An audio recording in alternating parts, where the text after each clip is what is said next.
we try to look at listener responsibility. So yeah, let's see where the discussion leads us. I have two amazing participants here. Fiona Ham, founder of House of Ham. Hi. Hi, Fiona Ham from Montreal, Quebec, Canada. It's nice to see you all today. And I specialize in music metadata, and I'm an advocate for the electronic music culture in Canada. And we also have Dávid, head of label relations at Believe. Welcome. Hi everyone, it's a pleasure to be here again. And we also had a third participant, András Rónai, journalist and editor at Recorder and dalszerző, but due to illness he's not able to participate today. So I guess I'm gonna take a bigger role representing the alternative and the community radio. I'm Bettina Bence, I'm the moderator of this discussion, and I'm a board member at Lahmacun Radio. And let's start. Let's dive into our questions. Let's start with the structure and then go into the ethical side of streaming. So my first question, what do you think, how has streaming transformed the economic and cultural structure of the music industry over the past decade? I first want to maybe give a bit of a background of definition of what streaming means.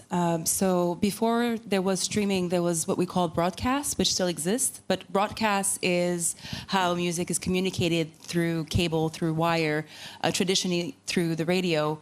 And streaming is through the internet.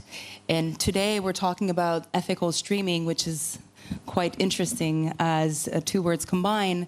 And now with streaming, with the internet, which is in a way democratized, where we have all access to it, we can broadcast via streaming. So I think it's important to make the differentiation is that we have what we call on demand, where you as an individual can select the music that you want to listen to, and what we have, which is constant, where you can't choose and someone is curating the music for you. And that's where the traditional model of radio comes in play. And now with community streaming, community radio, you still have that model of having someone's expertise selecting the music for you. So when we talk about democratization, I think that we can say it has been democratized in the context of the community radio. But when we're talking about traditional streaming, as we know, with the bigger platforms, it was never intended to be profitable for the artist, but more, if you remember, if you've watched the documentaries, it was meant for everyone to have access to all the music at all time. And thank you for this clarification. I think it's also important not only by the time, but to have this addition that by now, when we are talking about those digital service providers who are actually offering subscriptions to access these databases where you can choose, the majority of them already implemented their own way to imitate radio curation by some way. For example, Apple Music also they have their own dedicated internal radio channels that's actually curated. So whenever you're checking those lines, you can also get taken into the artist page or even for that particular release. And for Spotify, their main takeaway is also the so-called radio play, which is the way how algorithmically, based on the retention rate, the platform offers you tracks that you most likely not clicking away from. And if you're clicking away, then it will learn from it. And there's the more and more music you're listening to, the more and more data it will have about your possible behavior, replacing the personal curation, which is the very core of independent broadcasting. Mm-hmm. Yeah, and I think it's important to, we're going to be jumping between a lot of bits of information because this is a wide topic.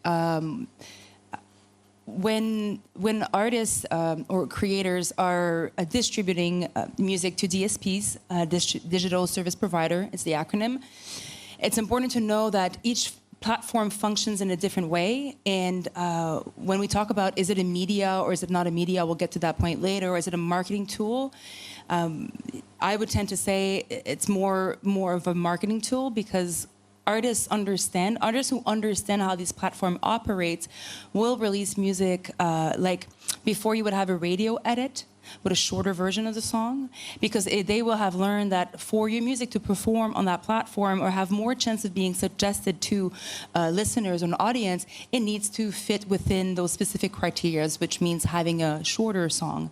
Then if you want to make the song available in a longer format, then you would make it available, let's say, on Beatport or Bandcamp or on another platform. But the second you understand how the platform operates, the more chances of success you have with the platform.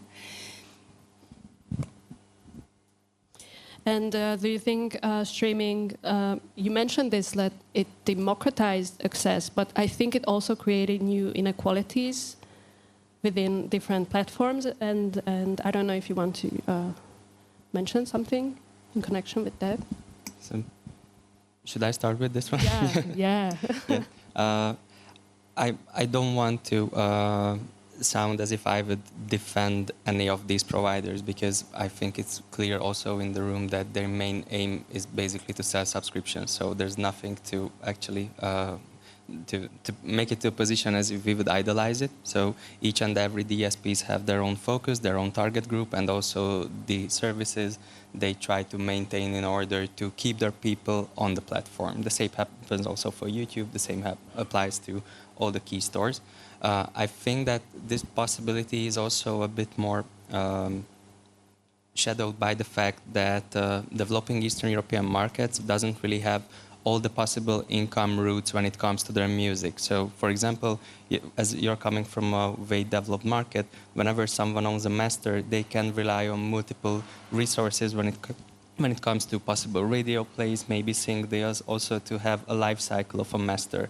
And for us, I'm sure that, especially I know that I have Hungarians in the room, that in the past 20 years, getting into radio to get aired is nearly impossible, especially for the independent sector. And that's how, for example, your radio could emerge as some sort of safe space that actually you can present your music for your targetable audience. And the question for me here is the size of the targetable audience, because when we take for the example of Apple Music, where the curation is still happening with the personal involvement, so whenever you're using your distributor and you're asking for a pitch, you can 100% sure about that the right people will actually at least partially listen to that, so they will give a chance for it. But when it comes to the capitalization of it, of what could be the possible outcome of that song, and will it stick to the identified target group, it gives you the idea of democratization, that you have all the opportunity to reach as wide audiences as possible. But when I play far-left black metal, I'm obviously understanding that I'm not in a position to request such a move, because I expect that I will reach those audiences on Reddit, and then it will get circulated and gain organic streams, in the sense that people will search for my music. So I think it's also important to make a differentiation about what are the expectations toward the store, that I, as the owner of the master or the artist, I'm actually willing to go into playing by their rules in order to, for the sake of having any support from them, or if I make the artistic decision that I'm just following my own path, my integrity is the most important thing, and if they do something about it, it's fine, and if not, it's also fine, because I still remain close to what I believe in. But to return more promptly to your answer, I think the democratization can be an illusion in that sense, that because it's even if I have a mediocre hardcore punk band and I would love to be on the same level, but I'm 100% sure as a songwriter that each and every Misery Signals fans should like the music I do. I also understand that it's not the same, because I also learn from the feedback that even if I might have this bubble or the idea that even if I got playlisted, people still keep away from the song because they did not like it. And it's quite okay, because it can be also a driver of learning to identify that it's not a backlash, but rather something that that maybe for local audiences it might give additional interest. And there wasn't. And sorry, and I promise I will I will remain silent on this. But there was a study about these kind of bubbles from the past 2 years, especially when it came to localization. And I think it's also connected to the fact on how editorial curation might work, because they also try to connect those kind of dots that are sometimes not really existing. And there were independent studies also on this topic, trying to identify whenever there's I would say, a bad match. Then when you're listening to something completely different, yet you're listening to a different kind of music, and still the system tries to find the accuracy, that is it a pattern that might appear on other people as well, or is it just a unique slot? And even if there are more and more users subscribing by each year, the volume of data also makes it a bit harder to back that are these connections are actually true or not. And that's where Apple Music made an upgrade 2 years ago, that you as an artist can actually add that which are the artists you think that you're inspired by. So you can actually have this sense of correcting the implementations on how your music lives with your possible audience. Because if you add that, okay, this, and these acts are the ones I want to measure myself with, it already helps the level of suggestions. But it's also a store-specific service. And I will remain silent. Sorry for this. Fun fact, I actually operate mostly with underground electronic music producers. So the artists that I work with are even much more under the radar. I also come from Quebec, which our language is French. And I think similarly to Hungary, we have, perhaps the government recognizes more music that is made with, let's say, lyrics that are with the language. It's the same thing for our electronic music producers, where they make music that are agnostic. There's no lyrics on it. So because there's no lyric on it, even if they're from the Quebec territory, they don't qualify, or they fall in a crack of recognition. So I think that's important to understand, that in the democratization, what I guess we're all alluding to is that radio still remains the most glorified place where your music can be heard, because first radio was the first platform for where you could hear music to a mass audience. And then in terms of the royalty, in terms of the licenses in place, the payouts are much more important. Just to put into perspective, when your music is played on Hertz, so FM radio, it's about 40 euros per play that you get. When your music is, one stream on Spotify is 0.0007 cents. So we can see the ratio is very, very, very big. In terms of a satellite radio, in Canada, we have what we call Sirius XM, and that's like in the $50, $100. And also when your music is played live during an event, in a festival, usually the licenses in place is about 3% of the ticketing sales. So we did a case study in Canada where I monitored an event, and basically each creator would receive $200, $300, $400. So if your song is playing in a festival in Europe, usually you would get about $400 back as a creator in terms of royalties. So when we're talking about democratization, we're trying to also talk about where the money's at. So the money is, of course, in radio, and recognition also is in radio. So something we haven't talked about is in the background is the question of charts. Charts remain very important. The cycle also, you're always wondering, why is music always being released on Fridays or on a specific day? It's because of the cycle of the charts. And even though you're underground or independent, to get recognition and to be seen by other people in the infrastructure, you have to have data and statistics. Yes, the DSPs provide some interesting data and statistics, but charts also remain something very valuable.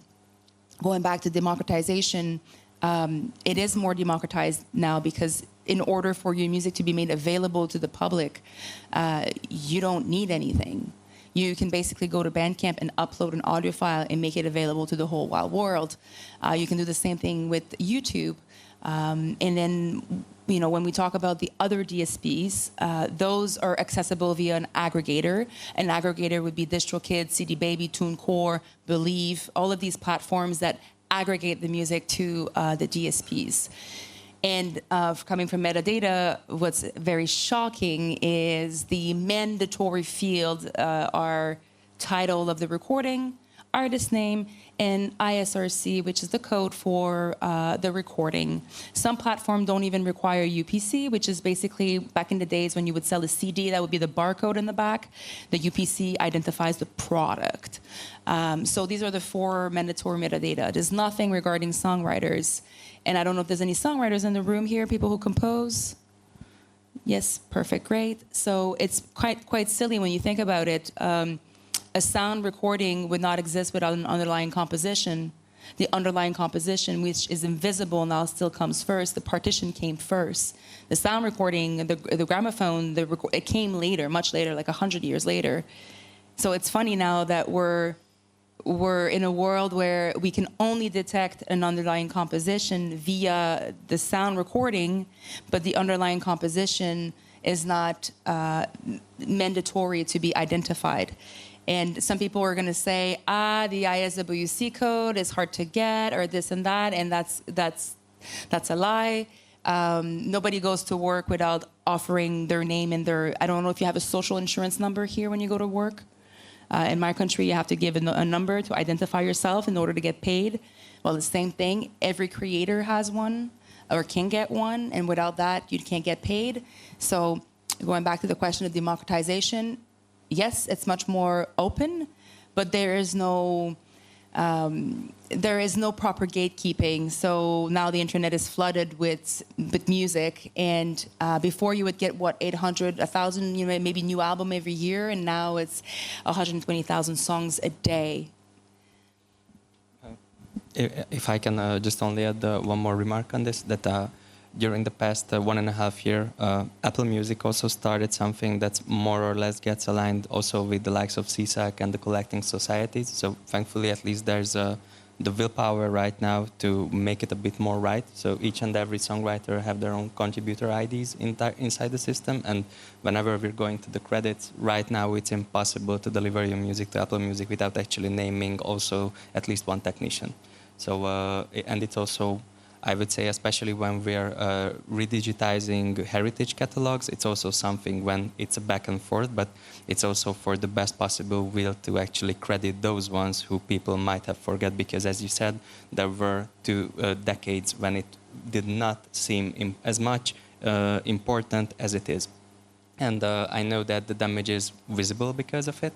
But from our perspective, I believe, and also about data transparency, it's also our main aim to align with all the guidelines in order to serve searchability also as well, and to give the rightful credit for those who actually had a quite visible part about finalizing a master. So it's also something that's, I would say, in transition, especially for the region where, right here for Eastern Europe as well, because back then when there's this new generation of producers who also wants their name to be shown next to, especially in electronic music, obviously.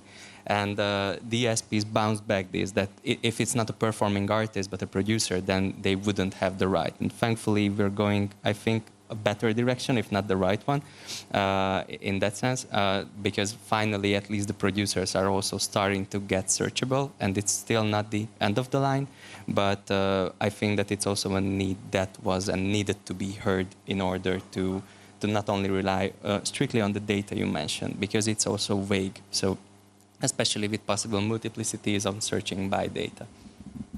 Yeah, but the producer is the reason. Just to clarify how rights are being paid out. You're not being paid out as a producer in the terms that we're using it in the electronic music world. So that's why there's little recognition. It's just of the terminology. What the DSPs are paying out is based on your title. So either as a songwriter, author or songwriter, or as a featuring artist, or as a non-featured artist, and then the rest is so that's why producer is still not recognized, because the way we're using it basically refers to something else. So I think that's also important to note in the way that the industry is evolving, is the terminology is evolving, technology is evolving, and the definition are not evolving. So that's one thing that we did in Canada. We updated the definition of disc jockey in the Quebec dictionary because DJs are not jockeying discs anymore. And that definition really referred to the role of the radio host back in the day. So we kind of updated that just to make sure that it's more accurate in 2025, that we're talking about a DJ, and that there are other underlying profession in the electronic artist music world, and that career paths are much different than some traditional band, let's just say, who have traditional structures around them. Mm-hmm. Yeah. Yeah, thank you for the it's a long, really detailed answer. And we touched on so many different topics that we could get into and have another panel discussion about, actually. Can we talk a little bit about like what are the main challenges for independent musicians and smaller scenes in this system of different streaming platforms? And then we can go into ethics. Yeah, so also one thing that is important to know, in Canada, for example, we don't have a 100% electronic music Hertz radio station.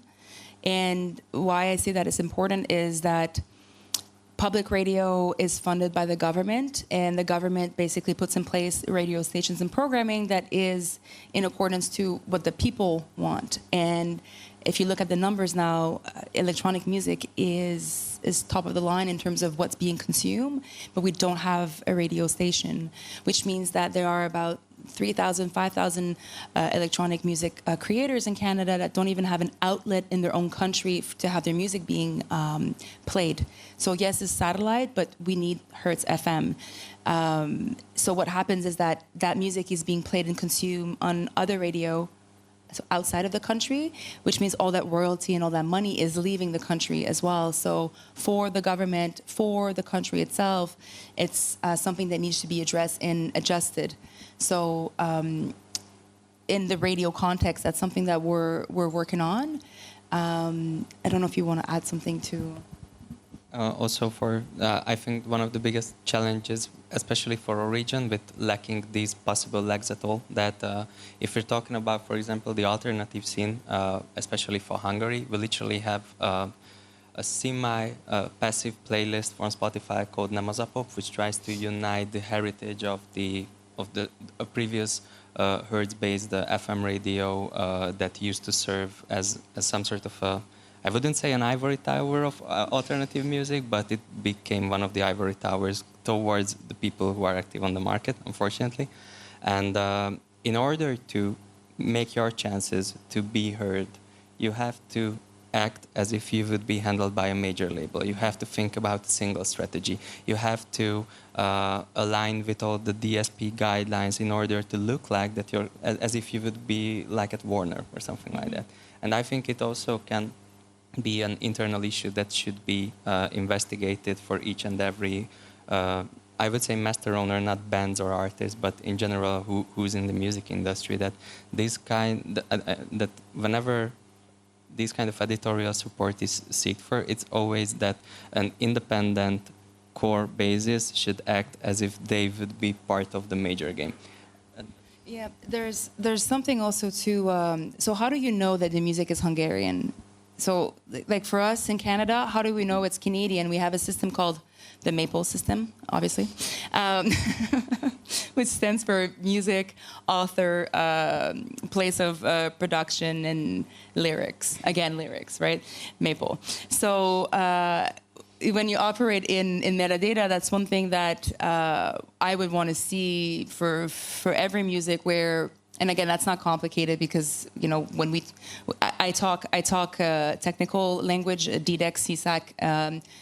We talked about these terms earlier, which are basically, CSAC is like the umbrella, like the United Nations of Publishers and Performing Right Organization, and then DDEX is the digital infrastructure for everything that has to do with moving information in the music industry. So their standards and their format. It's super easy to have a column or a box that says, you know, the nationality of the music. And that's something that extremely important, especially for the radio where I come from, because we have quotas. 35% of the content on the Hertz radio has to be Canadian. And the reason why that is so important is because when you look at numbers right now of what people are listening to on the DSPs, when you're within Canada, at 7% of the content listened to on the DSPs, that's Canadian. And when you're outside of Canada, that's 5%. So basically, we're referring to Drake, Celine Dion, and The Weeknd, Justin Bieber. You know, it doesn't leave much room for everyone else. So we're actually introducing laws in Canada where the radio quotas are going to also apply in a certain way to the digital platform so that it's fair in the media game. But again, metadata, the reason why it's so important is how do we identify, how does a DSP know that the music coming in comes from a Hungarian creator and artist, and how can then that be used to create playlists or for the algorithm locally here to be for you to have more Hungarian content being promoted to you when you're in Hungary. And that's very important because when I'm in Canada, I expect to be proposed Canadian music. That's why I listen to Canadian radio. The same way when I'm here in Hungary or when I listen to Lahmacun is that I'm expecting to hear music from Hungarian creators and artists because that's what the radio is for. So going back to metadata, and we can talk about it so much more afterwards. It's my favorite subject.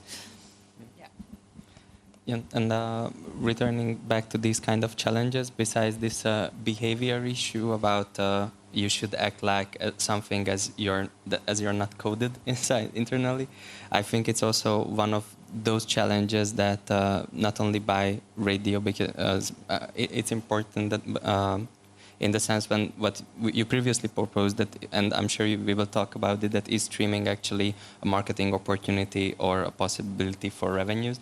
And there, in these development markets, especially in Eastern Europe, and mainly for the independent sector, I think is the key vulnerability that you can't really be sure that one step comes really after the another one. So that's what actually might create these kind of bubbles when you feel stuck that, okay, I did something here and there, but there's no next step, or I can't go into a bigger venue to sell tickets because actually there are no venues, or I can't go to the radio because they won't respond to me. So it's also the possibility of failure comes quite early in that sense, unfortunately, and it's not because the music would be bad, it's because the infrastructure wants to force each and every actor on it to act as something else. And I think it's something where the internal motivation has to be quite straight that, okay, no matter what, I'm still going forward and it will be as it will be. And thankfully, we still have these kind of safe spaces where we can actually talk about these issues or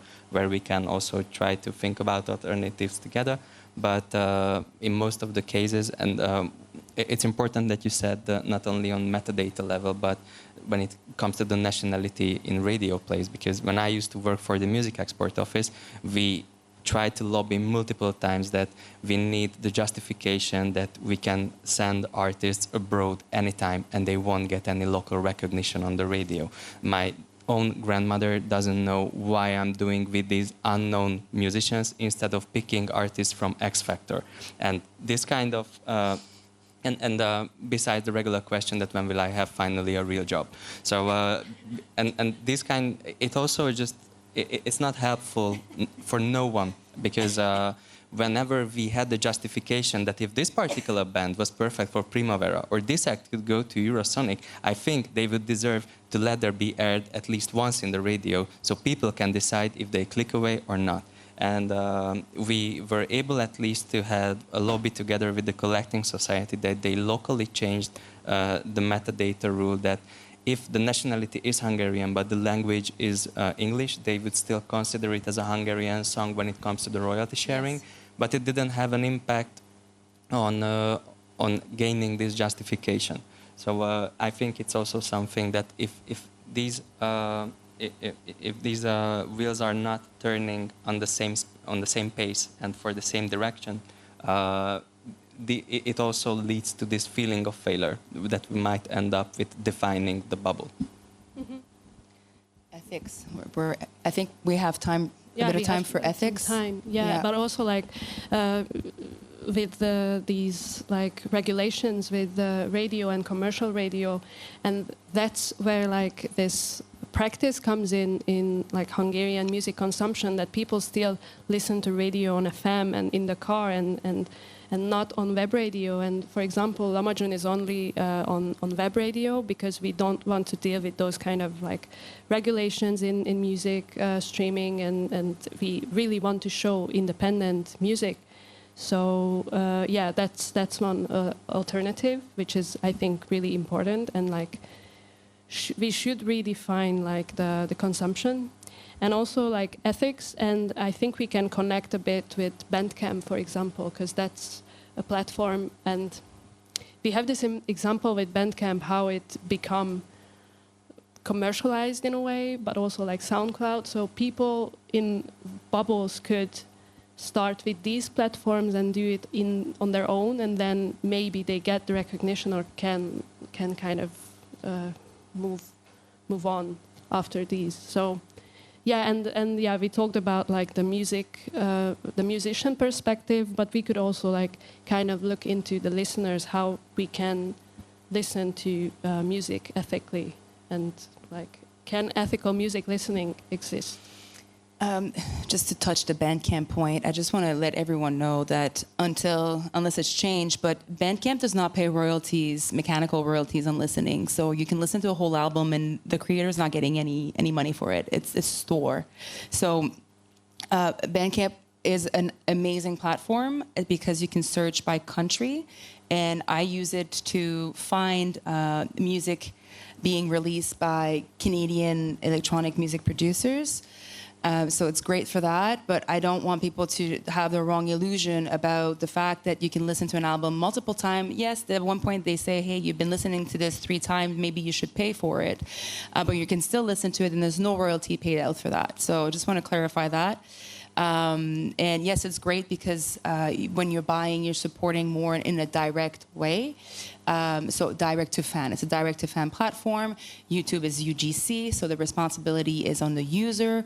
And then the other DSPs, what people tend to forget is it's meant for commercialization. So unless you actually have a commercial plan behind the release of the music, perhaps you should maybe focus on other platform. And that's important to know because sometimes people expect something to happen after the music is distributed to the DSPs, and of course nothing happens because that's not how it works. So just wanted to clarify that. And now going to ethics and ethical listening, because I don't know if ethical streaming is an actual thing, which is interesting to think about, but ethical listening, I want to know here in the room, so I have Spotify. I adore using it for a specific way.